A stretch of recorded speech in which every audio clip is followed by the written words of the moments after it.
Free Matwayana. Free Matwayana. Shamsuddin Taha.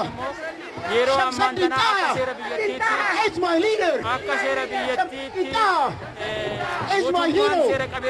Free Shamsuddin Taha. Free Shamsuddin Taha. Arafat Oromo. Arafat Oromo is my leader. Is my hero. Free Arafat Oromo.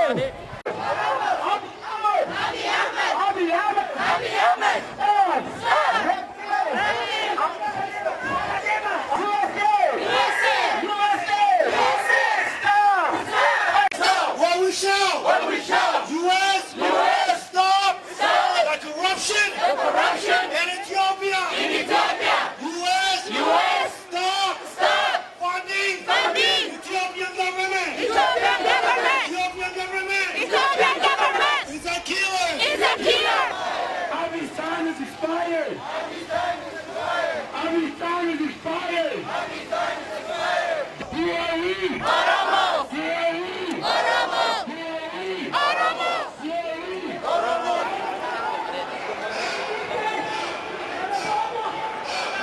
Kabo tolaan jedhani siyaatiin Waashingten irraa dhufnee Oromoo biyya keessatti ajjeefamaa jiruu fi du'aa jiruu fi hidhamaa kan jiru isa hiriira irratti ba'uuf magaalaa Waashingten DC as kutaa Ameerikaatti kan argamtu so asitti ija addunyaatii fi addunyaatti himuudhaaf rakkoo biyya keessatti dhalatee jiru agarsiisuudhaaf asitti argamna. Minnesota hiriira DC. We shall be free Oromo.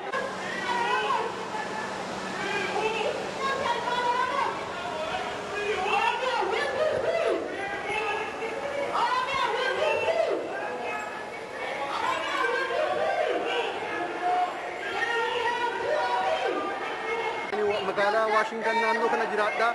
Guyyaa hadhaa kana hiriira Washington North America keessatti hiriira guddaa magaalaa Ameerikaa guddoo keessatti baanee rakkoo biyya keenya keessatti Abiy Ahmed agartee uummata agartee akka Jawaar Mohammad Baqqalaa Gabraa Hamzaa Booranaa fa'a hidhee kanaaf agartanii hiriira kana baanee agartee uummata kana sappoortii godhuudhaaf agartee jarri kun agartee badii tokko malee mana hidhaa keessa waan jiraniif akka Abiy Ahmed uummata kana gadhiisuuf asii baanee jira.